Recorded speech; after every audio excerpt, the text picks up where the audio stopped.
Hey, everybody. Welcome to Pod Save America. I'm John Lovett. I'm Dan Pfeiffer. It's a crossover. It's happening.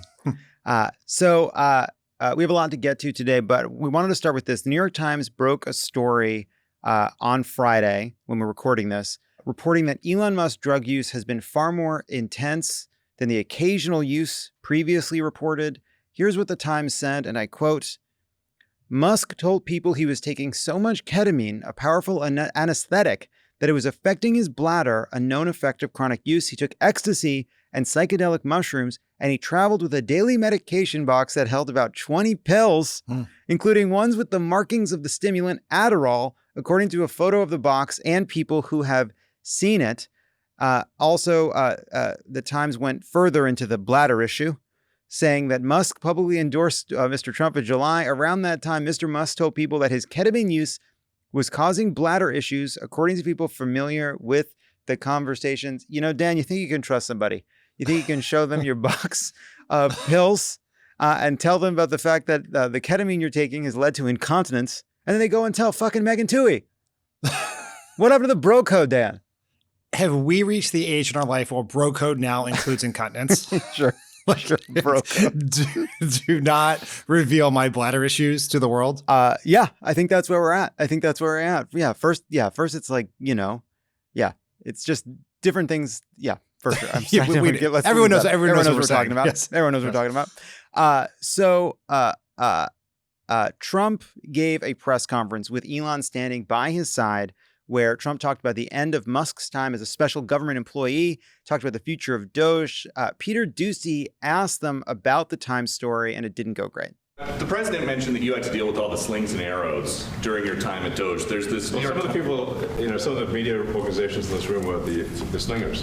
Well, so there is a New York Times report today that accuses you of blurring the line between. Is the New York Times, is that the same publication that got a Pulitzer Prize for false reporting on the Russiagate?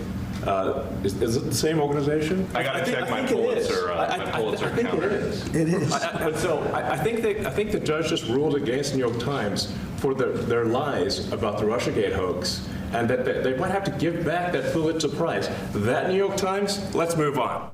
So he's not mad at all. That's why he's laughing. They're the slingers, So he's pretty upset about the story. Dan, what was your reaction to this? I have some questions here. Okay. First, if you were to apply for a White House internship, before you can walk into the building, you have to take a drug test. Right. Safe to assume Elon Musk did not take that drug test? I guess not. Although the story also says that he would presumably have had to have been drug tested because at SpaceX, you have to be drug free. And apparently he knew when the testing was going to be. He got a little heads up. That's what the story found. So who knows? Yeah, I mean, I got drug tested when I worked with Dan at the White House and passed it by the skin of my teeth. But I got through. Tommy made the point to me this morning that if we were a different party with a different media ecosystem, we would use Elon Musk's rampant ketamine use to the point of bladder failure as an argument to undo all the DOGE cuts. They're illegitimate for that reason, right? It's the inverse of the absurd Biden autopen argument. Yeah. Well, I think whether or not we could use it as an argument to reverse them, I do think it's worth pointing out that this is somebody Trump empowered to make incredibly sensitive, important decisions about government funding, who personally led an effort that unceremoniously ended foreign aid programs, ended healthcare programs, like genuinely threw people's lives into chaos, may have cost people lives, food assistance around the world. And he's got a box of pills. Listen, when you're at the point where you got a loose box of 20 pills, that's too many pills. That's too many pills, unless you're very sick. It's also funny to read the story because it's clearly written with the editing help of the defamation attorneys for the New York Times. Because at one point in there, they're like, essentially they say, I'm paraphrasing, we cannot verify that he was doing these drugs while working at the White House. But there are all these examples that we're going to list in great detail about when he seemed high as fuck while working in the White House. Yes. And the story is really buttoned up because they have both a photo of the box of pills and the box of pills as described by people. Imagine getting close enough to Elon Musk that you're able to take a picture of the pills, but not so close as you are unwilling to send it to the New York Times. That I did imagine that would make you. I mean, I understand why he's upset.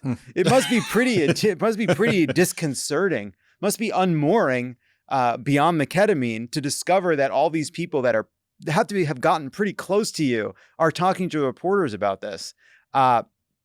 We should also note that if you're listening to this, Elon Musk does seem to have a black eye, which adds the kind of to the kind of sense that things are off the rails.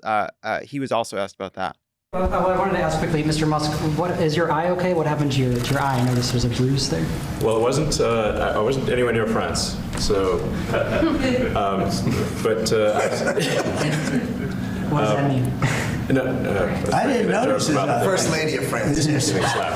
I didn't notice. I was just horsing around with little X, and I said, "Go ahead, punch me in the face," and he did. Turns out, even a 5-year-old punching you in the face actually does. That was X that did? Yeah. X could do it. If you knew X, I saw his mom right now.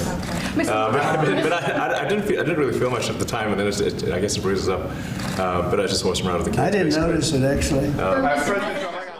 Did you understand how broken brained are you? I understood what he was referencing when he said France. Did you understand it, or did you need somebody to remind you? I needed the reminder. I was mad at myself for not connecting the dots. Yeah. So for all those, that is a reference to the fact that there's a video of Emmanuel Macron getting pushed in the face by Brigitte, and then realizing that he's exposed because the door to the plane is open. That's the joke that Elon is making there. I'm glad we'll have a little break from getting to talk about Elon Musk, I hope. But man, what a deeply unserious and broken person to have been given so much power by this president.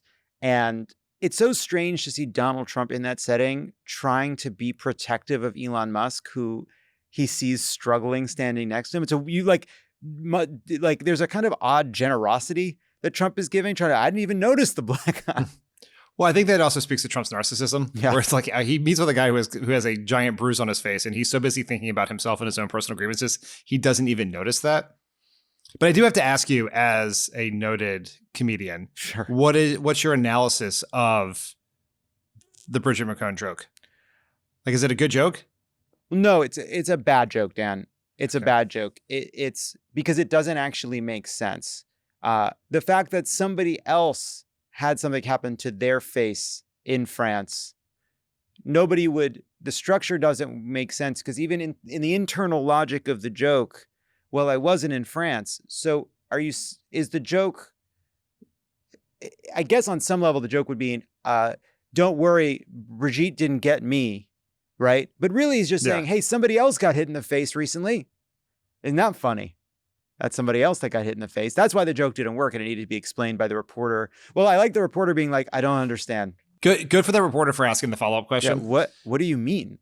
But also, let's not just gloss over the fact that Elon Musk asked his 5-year-old to punch him in the face. Like, what was the reason for that? Yeah, if that's true. I don't, maybe that's what happened, or maybe in some sort of a haze, he walked into a closet door. You're like, who fucking knows? That seems more likely to me. Man, when you're at and again, we've also done our defamation training here at Crooked Media, so I can't speak to this specific circumstance, and I am not speaking to this specific circumstance, but we've all had people in our lives, when you're at the phase of your substance journey where you're showing up with random bruises, right? That's not it's not a good moment. You know, when you're slipping in your own pee. Right. Yes. Yeah. When you're waking up next to the toilet, an unexplained bruise. Unexplained bruise, Dan, figured prominently in Real Housewives of Salt Lake City. I'm not caught up. There's a long storyline about a bruise and its origins, and someone claiming to not remember where it came from. Then somebody saying they won't say where it came from. Like years of dishonesty about the origins of a punch bruise. So a lot to think about there.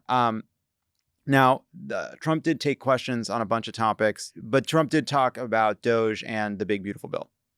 if it doesn't get approved, you'll have a 68% tax increase. You're going to go up 68%. That's a number that nobody's ever heard of before. So that's not it's because it's not real. That's not right. I don't know what the 68% figure. I think it's 68% of Americans. Oh, 68% of Americans. I think I'm spitballing here. I think that's right. So this is their only move, I guess, right? To say if Republicans in the Senate don't send this back to the House in a way that comports with what some of these right wingers in the House are demanding, taxes will go up. So that's the cudgel. But clearly, like, they have a big problem, right? Like, that getting it from the House was only the first step. And even that was very difficult and required a bunch of people casting a vote, in part because they know it's not the final vote, right? They know that they could just go along with this and they'd have another bite at the apple. But Dan, do you have a sense of how stuck this is in the Senate? I think it's probably not as stuck as we would hope. Because the point Trump's making here is they have to pass this bill. They have to pass it for two reasons. He mentions this later in the press conferences. One, at the end of the year, taxes will go up on some percentage of Americans, at some percentage that's not 68%. But also the debt ceiling will expire and America will default on its debt at some point late this summer. So something has to pass. And that usually forces Congress to act in some way, shape, or form. It gets very tricky with every single change the Senate makes. I think Mike Johnson went over to the Senate and met with the Senate leadership and told them how, or maybe the whole Republican Senate caucus, to tell them how challenging this was and try to get them not to make huge changes. They still have a math problem because you have Rand Paul and Ron Johnson who are against increasing the deficit, and you can't do this bill and not increase the deficit. And then you have some other people who have other, like Susan Collins, who have other concerns. So they can lose 3 votes. But are they really going to reject Trump's bill and allow us to default and have taxes go up? That seems unlikely.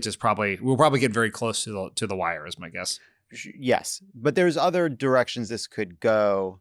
One would be to get this through, having lost Paul and Johnson, you are going to move, to get this through the House, Johnson had to wrangle the moderates to vote for cuts that are unpopular and wrangle the right wingers and the Freedom Caucus types for voting for a huge increase to the deficit without having enough cuts to government spending. The bill that will come out of the Senate will not be a better bill for those Freedom Caucus members, right? That's sort of hard to imagine.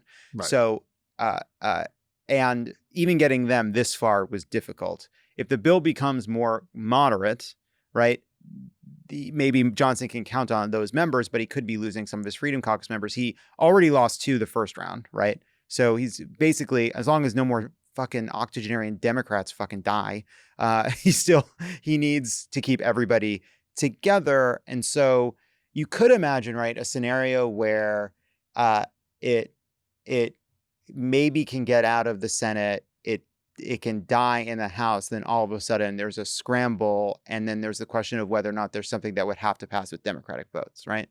Yeah, I don't think you're going to get a single Democratic vote for it. No, I mean, if I was advising the Democrats right now, what I would tell the Democrats to do is to have a position that is, we would extend the tax cuts for everyone making less than $500,000. If you just want to pick the number that was used in 2012 when the Bush tax cuts were extended, to say that, and that the taxes would go up on everyone else. And we would do that tomorrow. We'd extend the debt ceiling for however much you like. No, we could even come up with some set of cuts that we are okay with that are not Medicaid cuts. Whatever those would be. And we should right now, this is an intra-party fight. Eventually, this is about whether Democrats want to raise taxes on everyone else. We need a position that is not that and is actually more popular than what the Republicans have. I just think at the end of the day, the stakes are so high, and the Freedom Caucus has already backed off all of their principles, right? They think that the deficit is the end of the world. Like, they would love more aggressive Medicaid cuts. They would love to kick more people off of food stamps and to theoretically lower the deficit. But that's not real. But they're already agreeing to a $5 trillion deficit increase. Yeah, it's really extraordinary that there is this option sitting on the table for them, which is to just do an extension. And by the way, they could do an extension. Maybe there's too in the weeds. They could do an extension for all the tax cuts for people making below $500,000. they could do that and do some of their kind of estate tax issues, some of their more kind of like specific tax changes, while allowing the tax rates for corporations and for wealthy people to go up. It would dramatically change the cost of the bill. It would be far more popular. But it's just pure greed. They simply cannot. They are doing this to cut those that's the purpose of all of this. So it feels like it's the one thing, and even Trump understands that. He keeps floating it because he understands the politics sort of like from a gut level. And then every time he floats it, he's like, Johnson tells me they won't go for it, right? Like Johnson won't even entertain the idea. Yeah, they would rather. You remember in the 2012 Republican primary, when they asked people would you raise $1 of taxes, or would you be willing to raise $1? I can't remember what it was, but they basically asked the Republicans if they'd be willing to raise taxes $1 or cut spending by $10, and they said they would not raise taxes at all. And that is the principle. Like they said, the Republicans have a principle that maybe Trump does not share, at least publicly. Because I mean, if Trump really wanted them to cut taxes, he could actually try. All he does is he sends a truth and then backs off in 2 seconds. It's literally the only thing he backs off on. I guess it's his tax version of taco. But like they are not going to let taxes go up, and whatever, they would rather explode the deficit. They'd rather, and I'd say they will not let, like, the thing they want to do is cut taxes, but like the icing on the sundae is to also kick a bunch of people off their healthcare and their food stamps. Like that's the joy that comes with it. Yeah. And it's creating some tough politics for people like Joni Ernst in Iowa. She was getting some flack about this at a town hall in Iowa. Let's roll a clip. So people are not, we all are going to die. So for heaven's sakes. Tough comment from Jody. Tough. It's true. We are all going to die. You know, in the long run, we are all dead. But that was in response to questions about Medicaid cuts and cuts to SNAP, which is help food aid, that it could lead people to die. And she didn't like the question very much, gave a pretty flip answer. I do appreciate that answer more than just lying about it and saying that they're not cutting Medicaid and they're not cutting SNAP. I guess if you want points for honesty, yes. Like what she said, like if fact checkers are people who still exist, she would not get any Pinocchios for that statement. We all will die eventually. That is a fact. Yeah, this is, I will say, like, they are, the bill is not it's not aging well, right? The longer they're out there defending it, the longer this conversation goes on, the longer this debate goes on, the longer there's stories about the battle to cut Medicaid and cut taxes for the wealthy. I think the more, Joni Ernst is not somebody I think that Trump can easily lose, but the harder it will be to get a bill that looks like this, or mostly looks like this, through the Senate and back to the House for them to pass it. I think there's a chance that Democrats can make the bill so politically toxic that Republicans will have to trim back some of the cuts, right? They can make them, like, maybe get some of the food stamp cuts back. Maybe they make the Medicare cuts worse. Maybe get the funding for Planned Parenthood back, or take the provision that defunds Planned Parenthood out of the bill. There are some things you can do around the margins. But really what we're trying to do here, we can't stop the bill from passing. Like, that is not, we don't have the votes to do that. And I'm operating the assumption that they have to pass something. Our goal is to make sure that every person in this country knows how bad a thing they just passed. So we're recording this on Friday. It's only been a few hours since the Joni Ernst clip made the rounds on the internet. This would be, in a different media environment, different world, a gigantic story. Like, this is the whole thing. Like, Republican Senator does not care that bill she's about to vote for will kill people. And earlier this week, Elon Musk said that criticized the bill because it exploded the deficit and undid the work of DOGE. Those are two different arguments against the bill, both of which could be used in it with a very aggressive strategic communications operation to really undermine the bill and increase the political pressure, and use this as an opportunity to raise awareness about what's happening. Because there was this Navigator poll that Favs and I talked about a couple weeks ago, which showed that only 25% of people were closely following the Medicaid cuts. Most people had no idea they were happening. And so here you have Elon Musk, one of the famous people in the world, Trump's buddy, like Cato Kalin, as John called them on this, with a very outdated reference on our most recent podcast, criticizing Trump's signature legislative initiative, and the Democratic Party and everyone trying to fight this bill should make sure every single person knows about it. Because Elon Musk saying the bill is bad will be very persuasive with a segment of people, and it makes it look worse for Republicans. And the hope is, to date, that Democrats did not leap at the Musk opportunity. I hope they leap at the Joni Ernst opportunity to really put real political pressure on Republicans. We have not done that to date. Dan, if a Democrat leaps at an opportunity in the woods, but nobody hears it, does it make a sound? This is ultimately the question of, like, there is a very good piece in the Bulwark about how Democrats did not do a lot with the Musk piece, and it's like, and it went through all the people who did not tweet about it, and it's like, are we really like two Chuck Schumer tweets away from like mass public opinion change? No, when I say Democrats, I don't. Yes, every Democratic member of Congress should do something, but I also sort of mean, like, we're talking about it right now, which is part of the point. But every person who is in the sort of Democratic media world, all the influencers out there, people with TikTok accounts, making content about this, sharing content about this, that like average everyday people, putting the Elon Musk clip in their group chat with their Musk fanboy cousin who disagrees with Trump on a lot of things. Like, there are opportunities here, and we all should be jumping at them. Yeah, I agree. There's like this deeper challenge, which is like, I hear what you're saying, because it's like, no, it's not really about like, does Schumer do a tweet, or is enough politicians tweeting about it? It's like, as an organization used loosely, quite loosely, as throngs of human beings collectively, generally, ideally having the same outcome of defeating Donald Trump and his allies, there is this deeper problem where a lot of Democratic discourse online is about how to win, and a lot of Republican discourse is just about winning. Like, we have Fox News on in our office all the time. We like to hear from a range of people. We like to hear. I like to get all the views before I make my decisions. But they have a lot of content about making fun of Democrats for endlessly talking about how to win men, right? But they don't. But when they're trying to win back women, they're not having people on to debate the Republican problem with women. They're talking about immigrants attacking women in the streets. Yeah.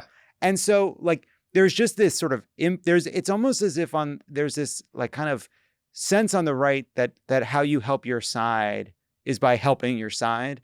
And on our side, we really all put on our white gloves and like kind of have a kind of sophisticated debate about the future of the Democratic Party, but not a love. And by the way, this applies to me too. We're doing it right now, but it's like, we're much more interested in this sort of meta conversation than actually like the daily grind of actually performing the outrage at what Republicans are saying and doing. Yeah, we're not as good at faking it as Republicans are. That was just one part of the problem. There's also two levels to this, right? Fox is doing, like, I guess I'd say Republicans understand the value of injecting as much politically persuasive content in the ecosystem as possible. They also understand that outrage is the fuel for the algorithms, and so they do that, and they do it very well. There is, and Fox is the core of this. Like, we think of Fox as a cable news network that is basically just giving succor to 72-year-old angry people. Sure. But in reality, it's like the bat signal for the whole ecosystem about what matters, and those clips matter a lot on social. They're clipped and sent everywhere. But the Republicans also have these same conversations, like on the Daily Wire, on Ben Shapiro's show. Steve Bannon has a lot of that. But we are missing a lot of the forces who are just pumping out content to the masses. We're never going to have a cable network, and you really, it's not an investment I would make right now, but we do need more. And you see that with some of the content creators, but we need more of them doing more. And we could honestly, we could do more too, right? Of just sort of thinking, like, we think all the time, like, why isn't this a bigger story? We have a big platform. What can we also do to make sure it's a bigger story? Which I think is sort of why the Joni Ernst thing is why we're doing a sort of special topper today for a Sunday episode. Part of it is to be able to talk about the Joni Ernst thing, so more people will know about it. Yeah, I think that's right. Yeah, I had my little moment in the barrel over the weekend because John and I went on Jon Stewart's pod and we talked about Biden, obviously. And in it, I talked about the conflict of wanting to be honest about Biden's ageist liability, and then also being worried that talking about it would hurt Biden's chances when he is the nominee because right-wing media would take it out of context. I as I'm saying it, I'm like, I'm going to see this. I'm going to see this again. And then what happened is exactly what you're saying, which is I think Fox News clipped it, right? And they said they put some unfair headline on it, Obama cover up, that kind of thing. And once that went out there, everybody started doing it. Everybody started picking it up because it's like, oh, here's a little chum in the water. This is a thing this is something to follow. And yet here I am, Dan, I made it. You made it through. It was fun watching you in Slack discover this was a thing because you had famously and very self-righteously taken Twitter off your phone. So finding out this was a thing and then going to Twitter on your desktop and discovering that you were the main character of Twitter that day was enjoyable. I really did like it. Yeah, it doesn't have has Justine landed yet energy. Yes. Where I open up my computer, I'm like, oh shit. Whoa. And of course, what do? I ignore it. And then I fucking tweet at Meghan McCain. That's for whatever reason, that's the one that got me. The final straw. All right, Dan, thanks for hopping on. We will be right back with my conversation with labor historian Erik Loomis. We had a great conversation about labor strikes in history. And there are a lot. I wanted to talk to him because I've just been really interested in all the different ways a diverse, disparate, often contentious movement, democratic movement, can have success. And one place to learn about that are the times in which strikes have led to changes and when they haven't. And it was a great, fascinating, and very useful conversation about organizing, about what works, about what doesn't work, about lessons. And you'll hear that after the break.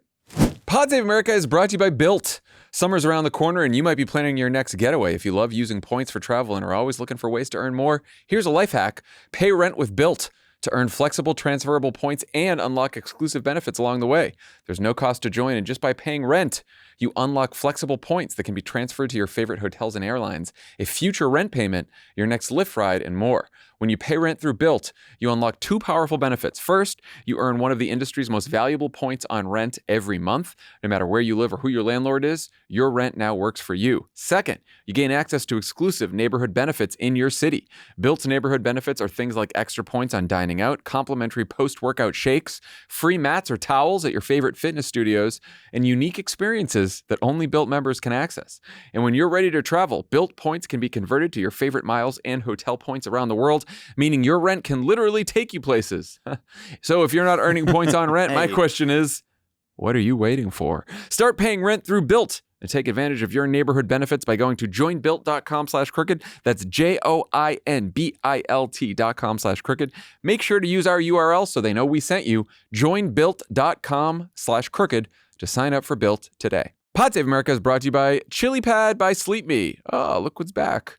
Let's be honest, if your sleep sucks, everything else sucks a little more. I'm so glad it's back. Me too. Oh, it's so cold. It's so cold and nice. I fucking love it. I just set one up, the new one, and it's awesome. It's like really helped my sleep, genuinely. So you're not overheating in bed like a rotisserie chicken? I heat it up, then I cool it down. Ooh. Then right before bed, you heat it up again. Oh my gosh.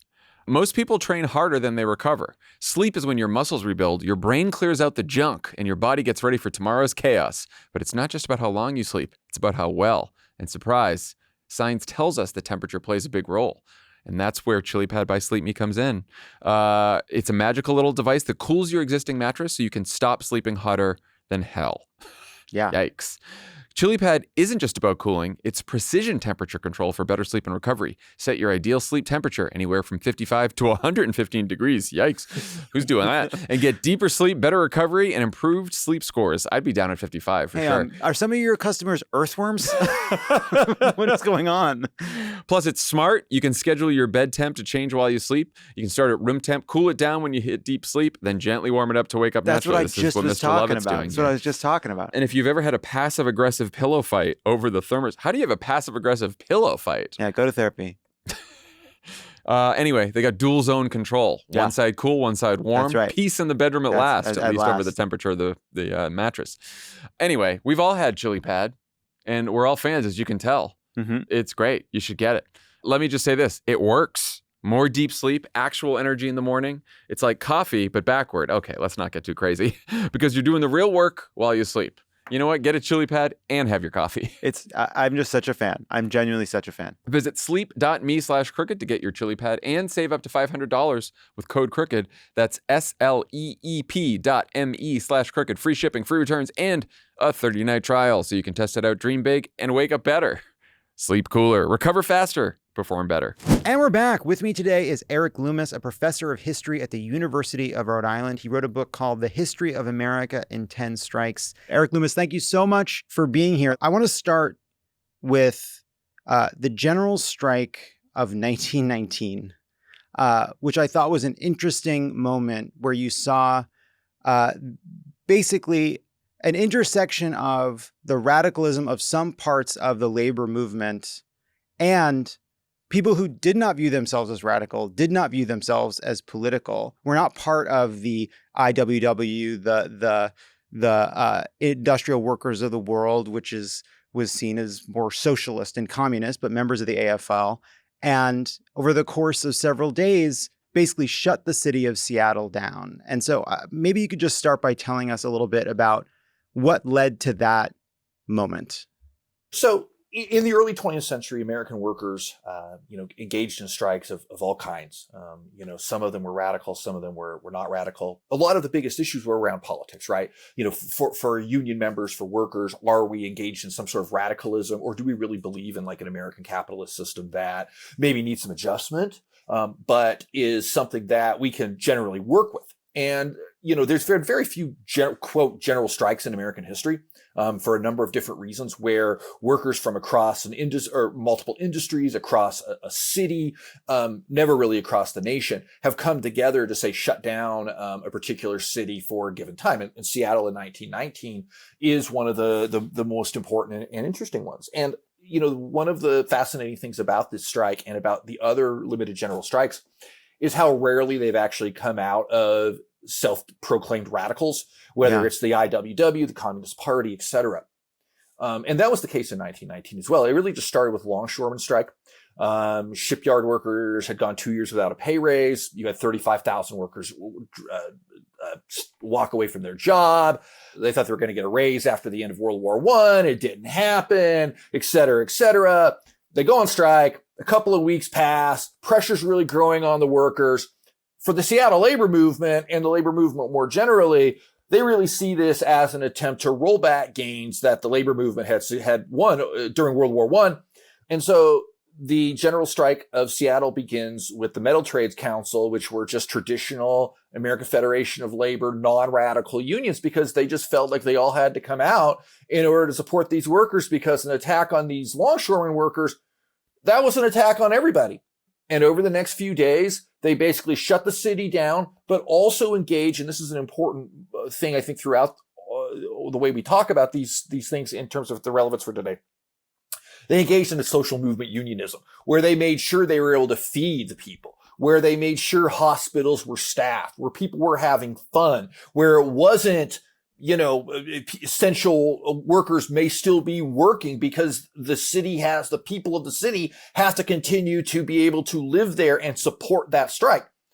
And it's able to succeed more or less until national labor leadership, scared of the potential radical implications, shut it down. And in fact, that becomes a disaster. Seattle labor movement falls apart in the aftermath. But that's one of those moments in which you do see unions come together across ideological lines to support a larger principle of unions surviving, of workers having dignity, and of trying to move a fight forward in which all of us can come together to make a positive change. It was motivated in part just by inflation, right? Like by definition, if you are going to have a general strike, it is not going to be led by a fringe. It's going to have to be led by the great majority, and those are less ideological participants. They want a they want a wage increase. They want good conditions. They want to be treated fairly. And it was interesting throughout the book, and it was one of the themes I wanted to talk to you about when labor organizers have sought to rally the public to their side, and when they've alienated the public. And when disruption is the order of the day to demonstrate your power, versus when disruption alienates the people whose backing you need and thereby costing you the politicians. Maybe you could just talk a little bit about that. Okay, first of all, to your first point, you're absolutely right. I mean, I often get people emailing me and stuff and say, oh, what do we need to do to get the general strike? And, there's a lot of sort of fantasies in the political world, I think, of what I would call politics without politics, right? Where like people come together in some way without the messiness and dirtiness of organizing and the complexities of dealing with real people, and just like good things are going to happen. And it's like the general strike requires like the workers that you hate to also be part of the strike. It requires Trump voters to be part of the strike. It requires your racist uncle on Thanksgiving that you can't stand to also be part of the strike, right? It's going to be messy.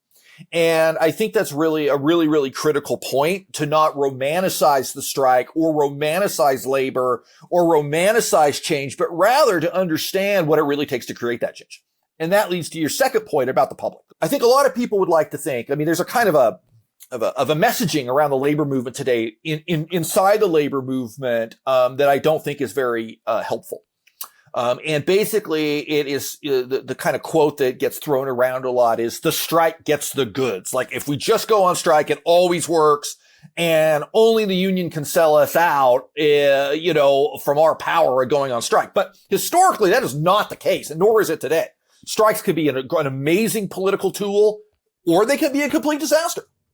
And it depends in no small part on that issue of public support. Okay. General strikes are actually technically illegal in the United States now as part of the Taft-Hartley Act of 1947. So it would be really hard to actually have a general strike take place in this country because it would be an illegal act. Okay. That doesn't mean it can't happen, but it would be illegal. But you have to have public support in some way or another. And when unions have had broader public support, when they've engaged in a kind of unionism that builds support through the community to understand that what's happening here is that we're going on strike and inconveniencing you in many cases for the benefit of us all, versus we're doing that for the very small benefit of our personal desires and needs, it leads to two very different kinds of outcomes. Yeah, so let's talk about two different versions of this. Maybe this is a good way to do this. So let's talk about the 1937 Flint sit-down strike.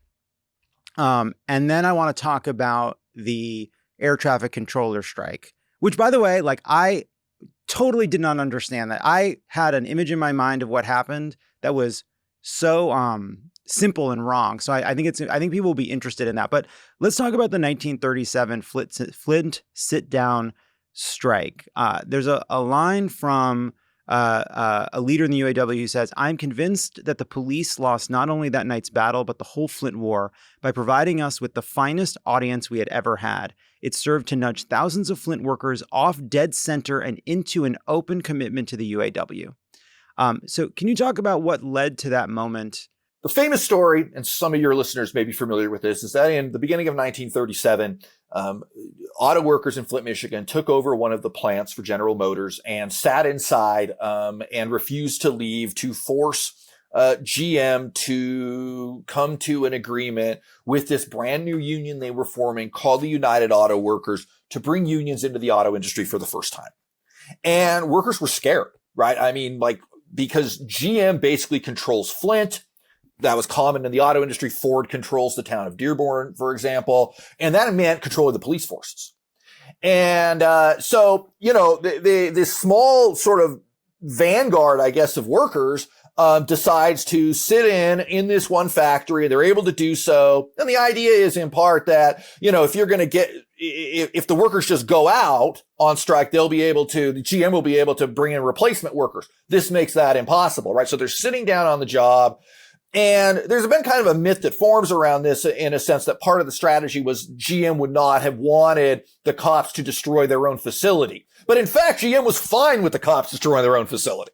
They wanted to do anything to keep that union from forming. So you have men inside, and then you have their wives, sisters, daughters, mothers on the outside in what was called a ladies' auxiliary, basically providing support services, giving talks, making sure food got to these guys, etc. And this begins to build a kind of community solidarity where people are coming out in support of the workers. And then one night GM, tries to get the cops to come in and tear it up. And GM, the workers inside start throwing stuff at the cops. And the cops retreat. And this happens in front of everybody. And, there was a lot of outrage. But the critical thing that they did actually came the previous year. And this is an important point in terms of thinking about the relationships between unions and politics. The most important thing that workers require to win strikes is to neutralize what tends to be a frequent corporate political alliance, where the state supports the corporation in whatever is going to happen to bust that union. And workers in Michigan had elected a guy named Frank Murphy to be the governor. And Murphy had campaigned on never using state forces against the unions.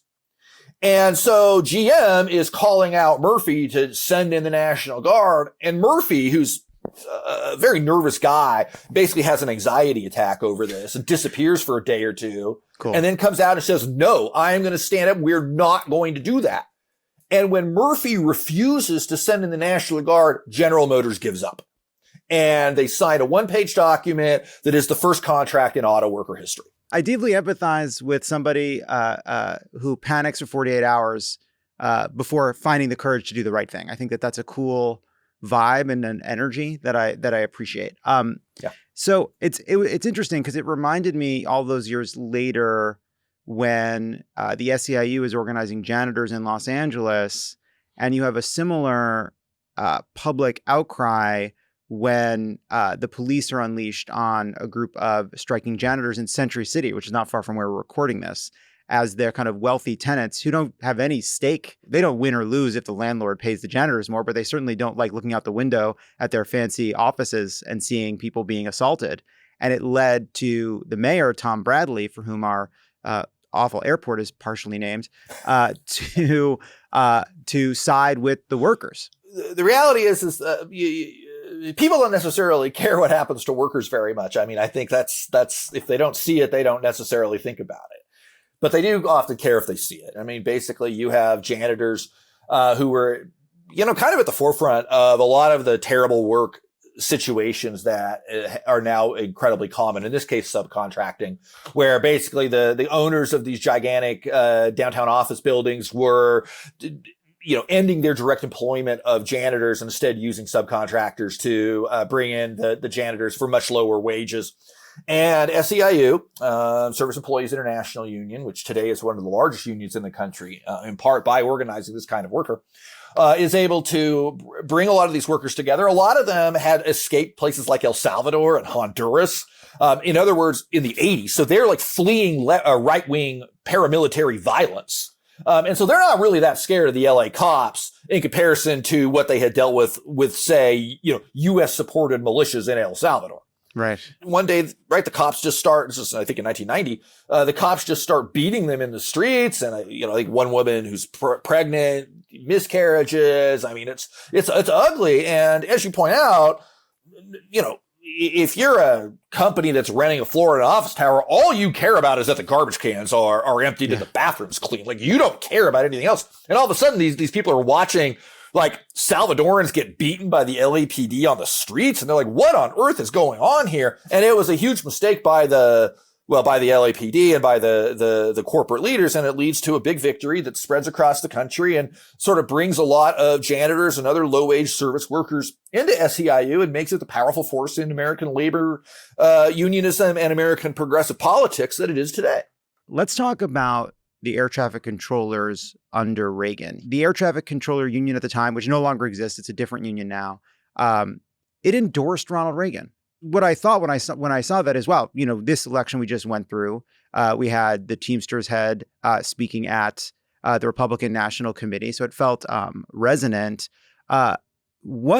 Take us from the air traffic controllers union endorsing Ronald Reagan to within a span of a few years being destroyed by Ronald Reagan. In the 70s, planes crashed all the time. I mean, of course, this may be happening now with, with Trump and, and the gutting of air traffic control. So this may become more relevant again, but like planes crashed all the time. Air traffic controllers did not have the technologies that they have now.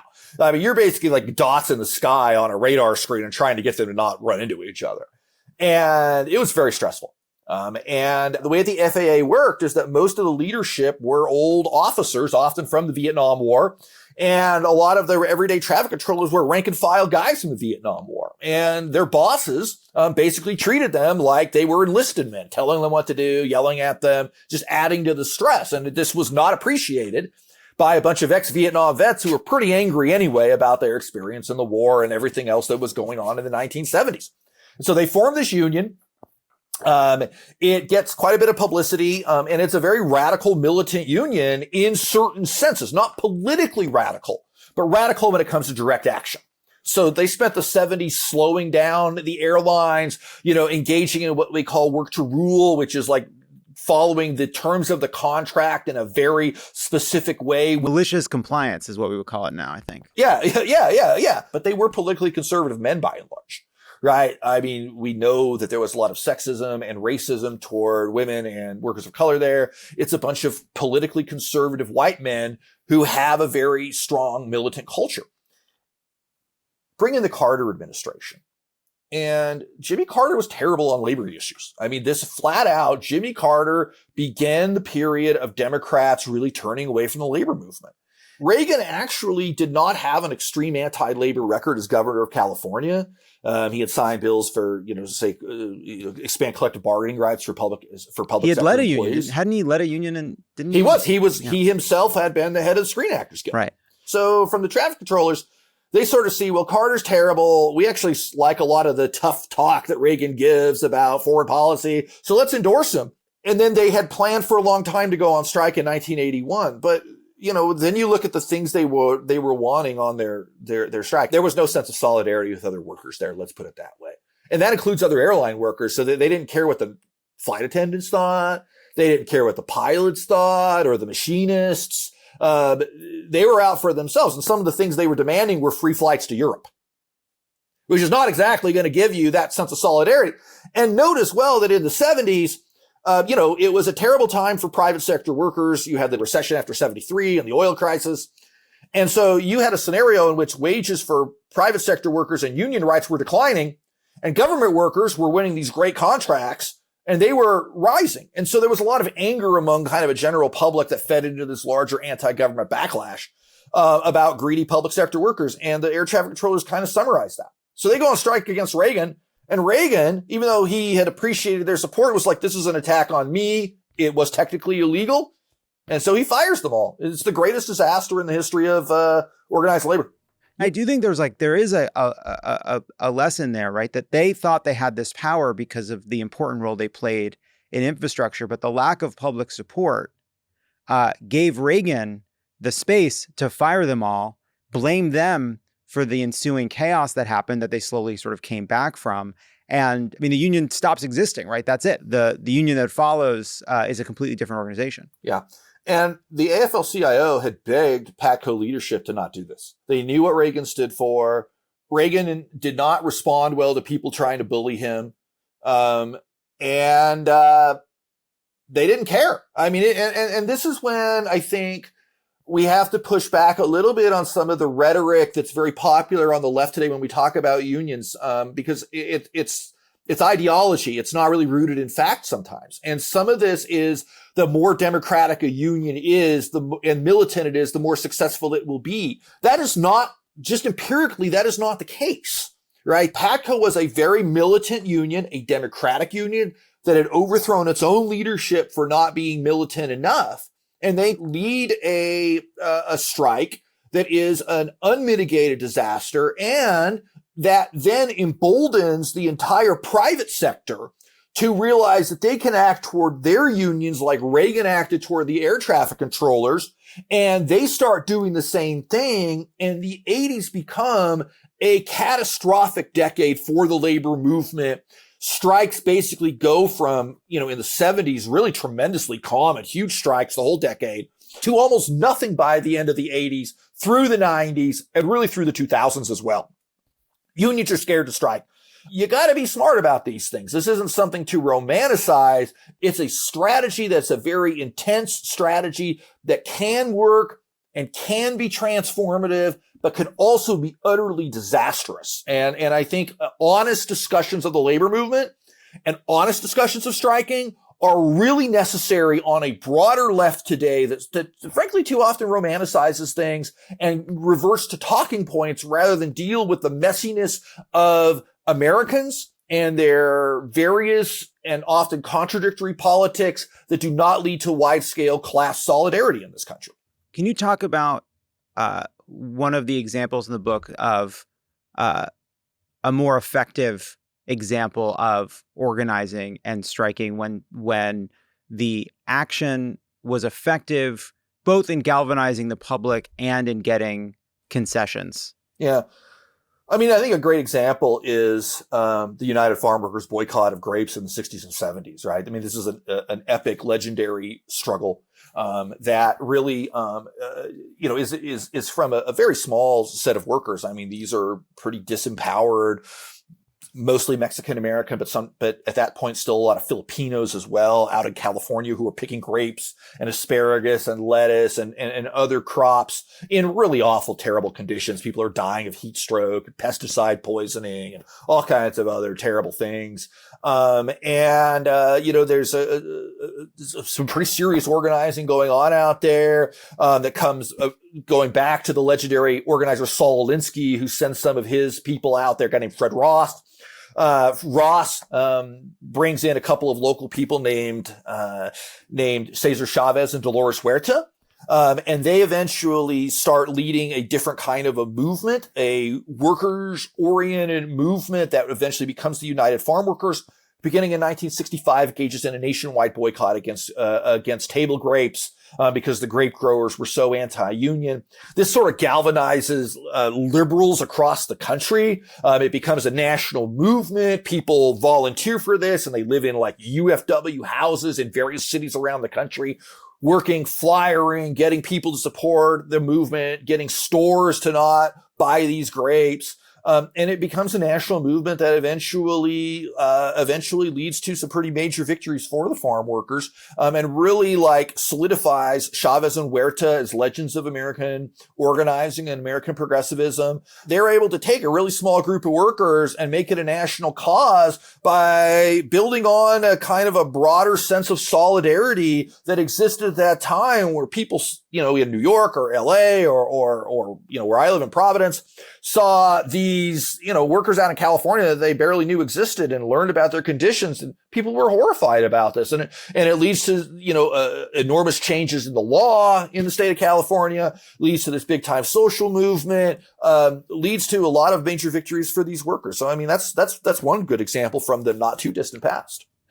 Is it just as simple as their demands were reasonable, their conditions were terrible? Was there something about the ask of Americans who obviously were not directly impacted that made it, like, what exactly, to drill down, made it catch such attention? Yeah, it was the appeal to a broader sense of justice that was a big part of American life in the 1960s and 70s.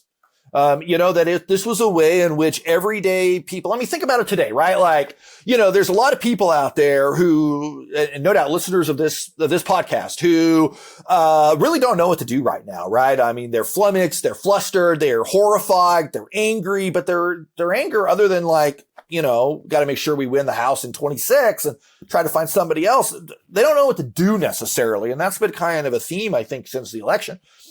Well, part of what the UFW boycott does is give people something to do, right? It gives them a way that they can become invested in a movement by handing out flyers, by, if nothing more, by like taking the flyer and then saying, I'm not going to support buying these table grapes, right? I'm going to boycott a store that is selling these grapes. I'm going to engage in I'm going to engage in a solidarity action that might slightly inconvenience me because, I don't know, my kid likes grapes and, I like this store or whatever, but I'm going to put pressure using my consumer power, to live by this boycott that then means that I am actively helping these workers out in California who I've never seen because I've never been to Fresno. And I'm going to use my little bit of power to do something to help these workers. So I think it's not just like, I mean, look, like workers are in horrible conditions today too. I mean, the pandemic and like the meatpacking workers who are dying of COVID on the job because they're considered essential workers are an example of that. And we didn't necessarily have actions to support them per se.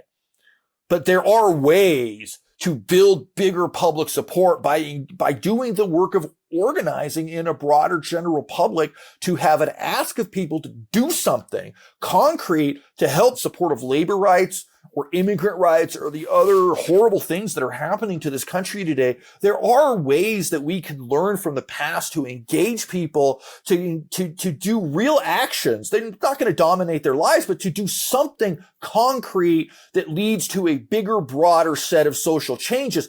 What we need for that, though, is the organizing capacity and the leadership to make that happen. And that's not easy to do. That's the kind of infrastructure that has to take place in the organizing world first to be able to engage people who are, not going to come out to a million meetings, but get them to do something.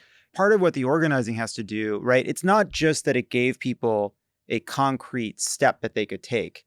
It was also an action with a specific goal, right? We're not boycotting these grapes forever. We're not doing this to raise awareness. We are taking a specific action for a length of time to exact some kind of a change, a specific defined change. And that requires organizers who understand that balance, right, between not being so complacent or establishment oriented as to not demand enough, which you talk about in the book a fair amount, but also to not be so ahead of where the public is that either your demands are seen as impossible or B, don't get the support of the public to try to make sure you get that result. That's a really outstanding point. I mean, I think that so often in our world, our liberal, left, progressive worlds, however we want to define these terms today, we've often lost, I think, the first core tenet of organizing, which you have to meet people where they're at, not where you're at. Right. And so if your ask is the revolution, like people are not going to be there for that because they don't know what you're talking about. Right. The idea, and you saw this a little bit when say Occupy Wall Street, right, which is now quite 15 years ago, and was a really important moment in rebuilding a progressive capacity to do anything at all after the long 90s and 2000s where like people just weren't really on the streets. And it's a very important moment. But, look, I mean, when it becomes about just occupying the space for a long, long time, people are not going to really see that connection, right? And that begins to sort of people start cleaving off of that at that moment in time. And I think you see this in a lot of other cases today where organizers end up having kind of maximalist demands that don't seem realistic, right? The organizers themselves have to have discipline. And the United Farm Workers, let me tell you something about the UFW. You as a volunteer, you didn't have autonomy over your life. You couldn't choose when or how to engage. If you were working for Chavez, he was the boss and you knew it. And going against that meant you were out. Discipline actually matters. And like today, I feel like and then it includes much of the labor movement, all these like super hyper powered individualists that do not submit to group discipline. And that actually is really critical to making change. It's kind of against the way a lot of us feel today, but you actually do have to have discipline. And some of that discipline is we have to decide first what our concrete goals are. We have to decide how we're going to get there, how to stay on messaging, and how to get people to then support those goals. And when we win those goals, then we declare victory and move on to a next stage of organizing. We're not really at a lot of those points today. And I think this is part of the larger problem in figuring out how to collectively respond to Trump.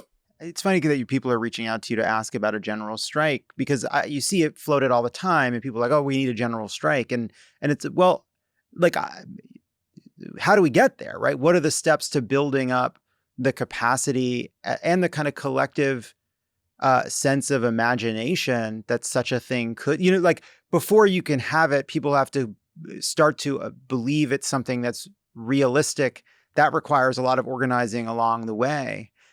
One thing that struck me too is you have this big strike in 1919 led by people that had served in World War I.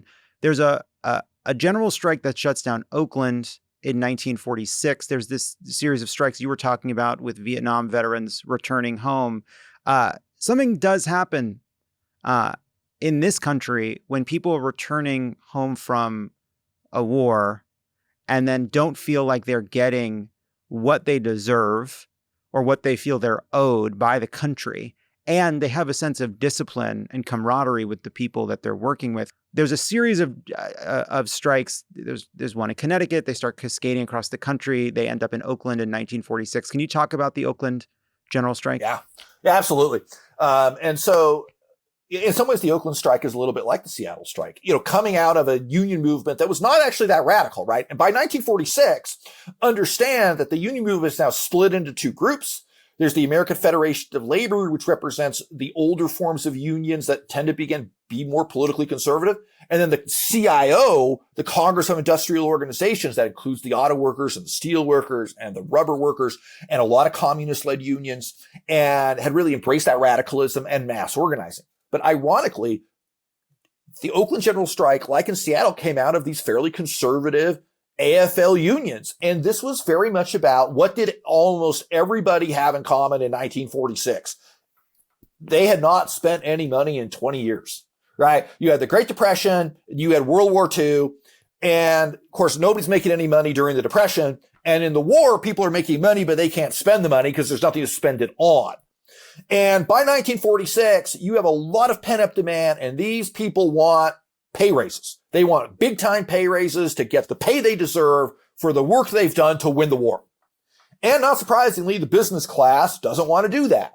And so this is a situation where it starts among women, actually, department store workers. And they shut down the city for 3 days until, lo and behold, the Teamsters, led by a corrupt leader named Dave Beck, pulls their union out. And that was in some ways kind of devastating because at that moment, the CIO unions were about to join the strike.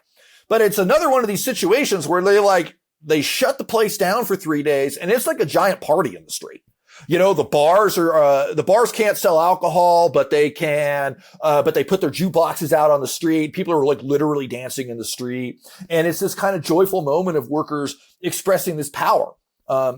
They don't necessarily win the strike or some of the political aims, but these kind of things do lead to the massive pay raises and benefit raises that workers in post-war America got that turned American working class into being barely able to feed themselves to being able to buy a home and a new car and maybe send their kids to college and the kinds of hallmarks of, I think, what's become called the middle class, but in still large parts is a working class that is a more prosperous working class. And so the strike is not in itself necessarily successful, but it lays the groundwork for employers over the next 25 years to giving really gargantuan pay and benefit raises to the American working class that significantly improved the lives of American workers. And I think that's also an important point that's worth making is that while for a lot of people, it's a kind of a radical, being involved in the labor movement is a kind of a radical thing, with the idea of socialist aims and whatever. And that's cool. I mean, I support a lot of that too,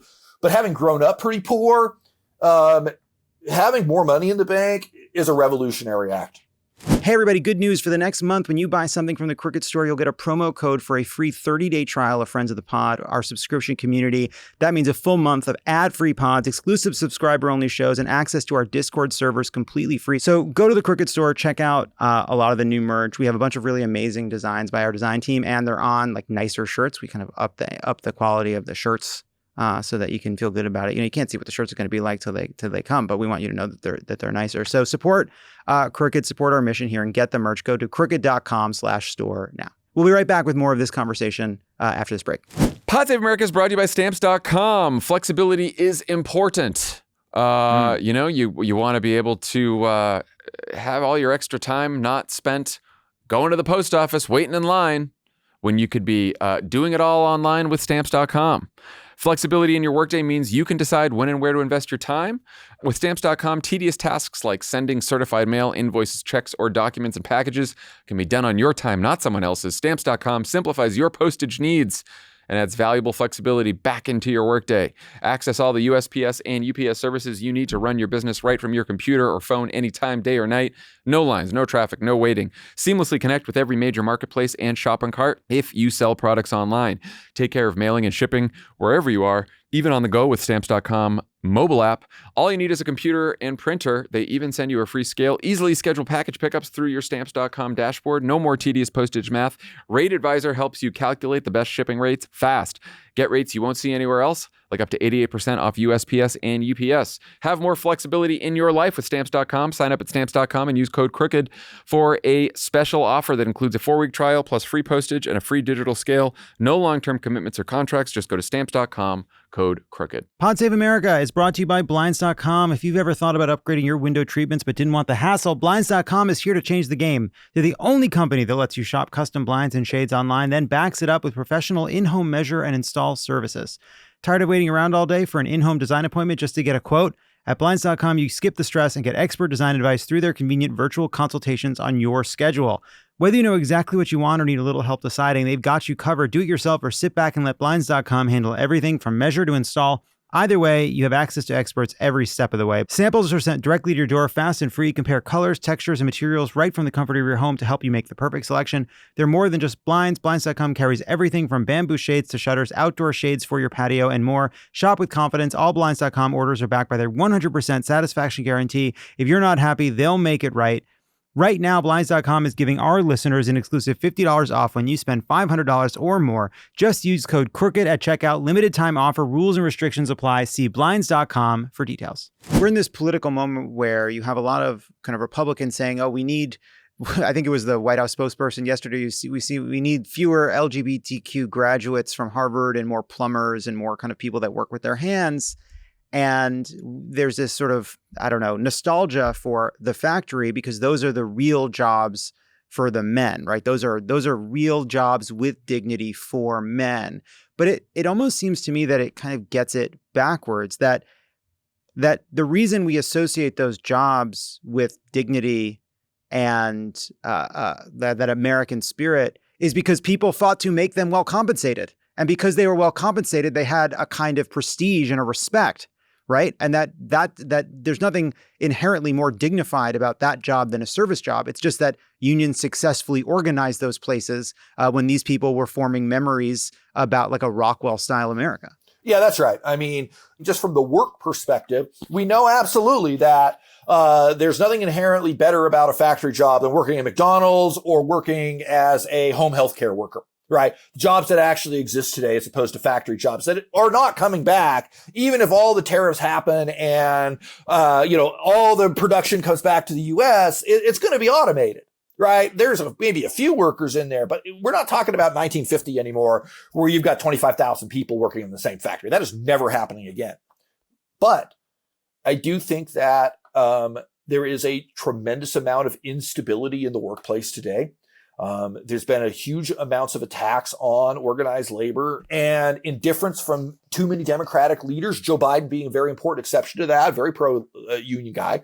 And one of his strongest things that did not really pay off politically, unfortunately, with union workers, which is a whole other set of conversations. But people are going to react to nostalgia. Right? People are going to react to a feeling that things were better in the past. The truth barely matters. We have to deal with the reality that people do not feel comfortable and stable in their work lives. The rise of AI is only going to make this worse. And we actually really have to get ahead of figuring out what does the future of work look like. And people value work. Work is one of these things that all societies throughout history have had work in certain kinds of ways as central to their societies. Often connected to gender norms. And this is something we're going to have to figure out. We can't just tell people that they're wrong. We have to, once again, organize them where they're at to try to get them to a place that is less nostalgic and more useful and more organized to moving toward a politics that actually makes sense in the 21st century to make work life better for everybody. And we're not very close to that yet. It's worth talking about the Joe Biden example because you wrote this in 2018 and, in the next 2 years, we elect Joe Biden. He is the most pro-union president in our lifetimes. And then Donald Trump, who promised to be a pro-worker president, but ultimately, deregulates and cuts taxes for the wealthy, makes gains not just with white people, but makes gains with Black voters and Hispanic voters, especially men, and makes it kind of broad gains in ways that seem to suggest that Joe Biden's kind of pro-union position didn't get him anything. I'm just wondering, we don't know, it'll take time to figure out what happened here, obviously, but I'm just wondering what your first reaction was to that. You can make the case that Joe Biden, in terms of actual support for unions, was more supportive of unions than FDR or Harry Truman, who actually, in truth, had very mixed records in terms of actually supporting what unions were doing and using the government to actively support unions. And it didn't. You're right; it didn't matter. My main thought is that contemporary liberals think policy matters more than it does. And they don't put enough emphasis on communication and, frankly, propaganda. So you see these, you see the signs up from the infrastructure bill on our highways and everything. And rather than have a big picture of Joe Biden up there saying, I did this for you, it's thanks to the Bipartisan Infrastructure Act. Well, that's not helping Joe Biden at all. Right? Like we on the liberal side, we have a kind of belief that good policy and let's raise the earned income tax credit is somehow going to connect with everyday people who feel insecure in their society and they don't really pay attention. And those are the actual voters you have to win. And I think the lesson is you have to message what you're doing. You have to tell the workers and make it convincing to them that you are the one who is going to change their lives. And it's funny, if you go back to the 30s and you watch movies or art or anything else, the level of propaganda that FDR is pulling off would be shocking.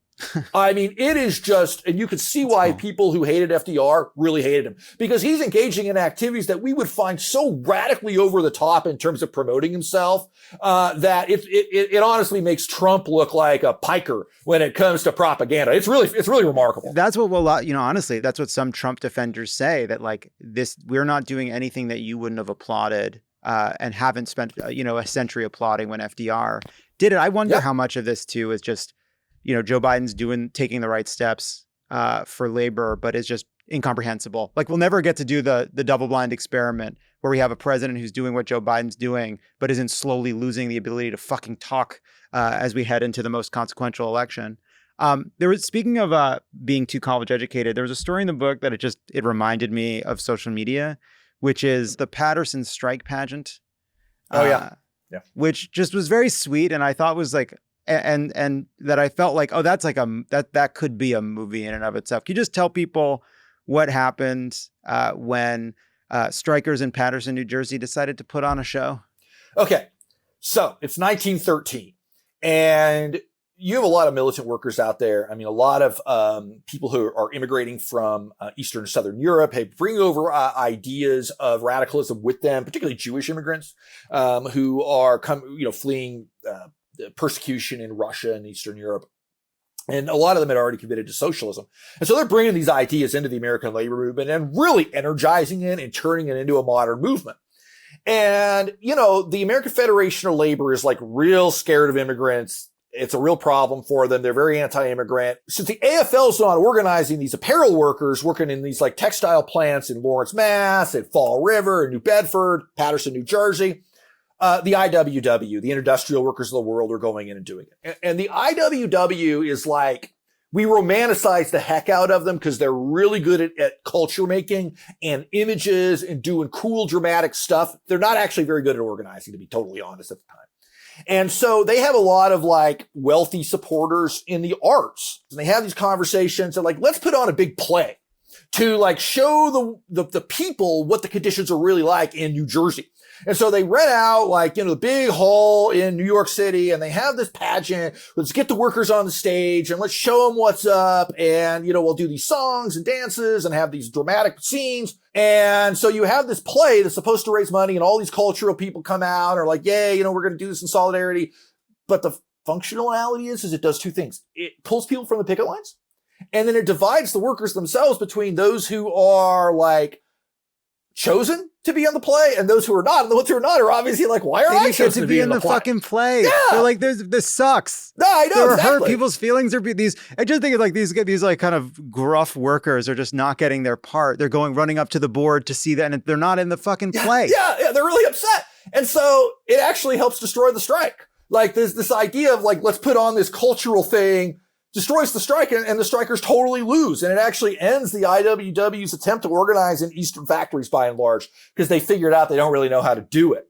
It's kind of a funny story in some ways, but it's an example of how just because you have like your finger on the pulse of American culture and you are really good at producing leftist culture does not mean it's actually good for the workers. And, and I think that's something we always have to keep in mind. When we're trying to engage in an action of solidarity, it's not about us. It's about the workers. In this extremist individualist age in which we live in, acts that we claim to be solidarity acts are so often really just about making ourselves feel good. And it needs to come from the workers themselves.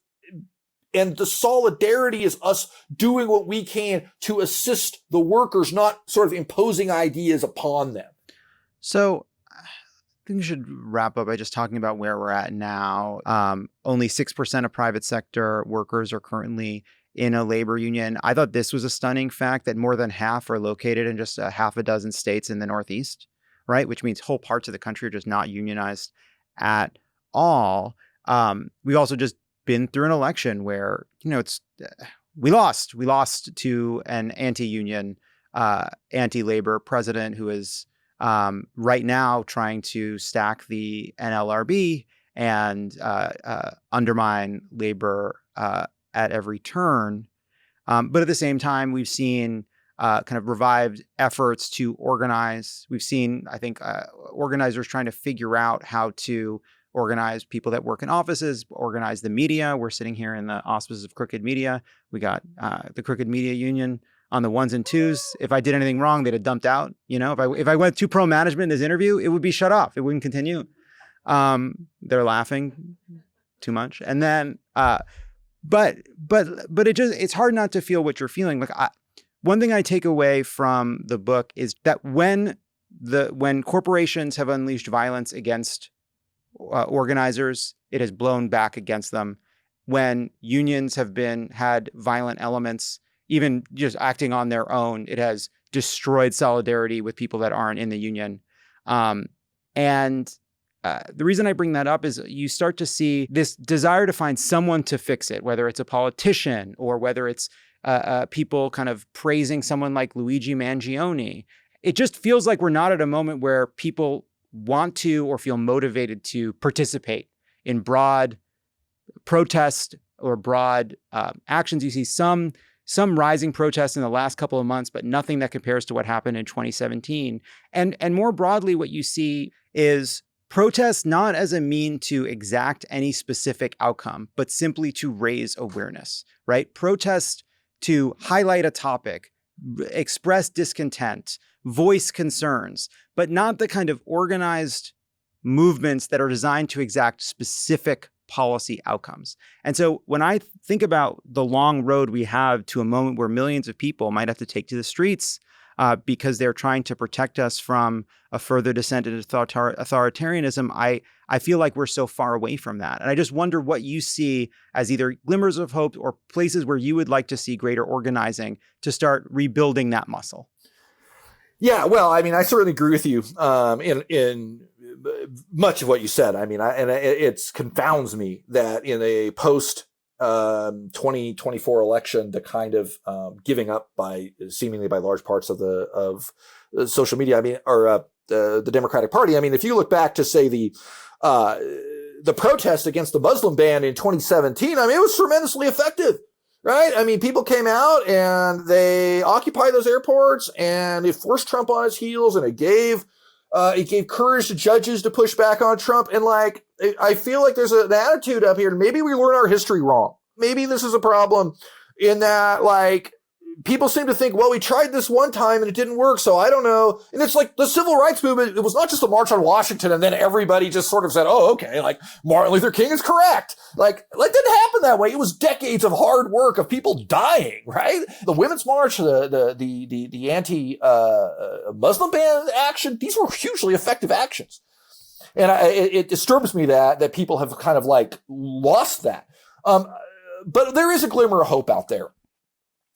Which is that never in American history, including at the peak of union power in the 40s and in the 50s, have unions pulled as strongly as they do today. Americans kind of love unions today, at least in theory. It doesn't mean they're part of one, because we know like 10% of American workers are members of unions, 6% of private sector workers, as you said. So very few people are actually part of unions, but they pull tremendously well. Like, unions are actually quite popular. The problem is the total capture of the union process, the union election and contract process by corporate America. Joe Biden typically attempted to do something about this. And that was the PRO Act, which had a lot of support in the Senate, but not all Democrats supported it. And you're not going to get it through without getting rid of the filibuster anyway. But that would have taken away a lot of the power that corporations have to bust unions and to stop elections from happening and to be forced them to sign contracts and these sorts of things. So we're at a moment in which there's a lot of people who are looking for something, right? And they're looking for a movement that can mobilize them and get them to do something, because I think people do feel unmoored and lost. And so people see unions as maybe the kind of thing that could happen. And like the Starbucks union campaign is an example of how this can kind of mushroom up. Or the teacher strike wave in 2018 was another case, which went from, deep blue LA to deep red West Virginia and Oklahoma, that transcended politics and mobilized teachers around the country.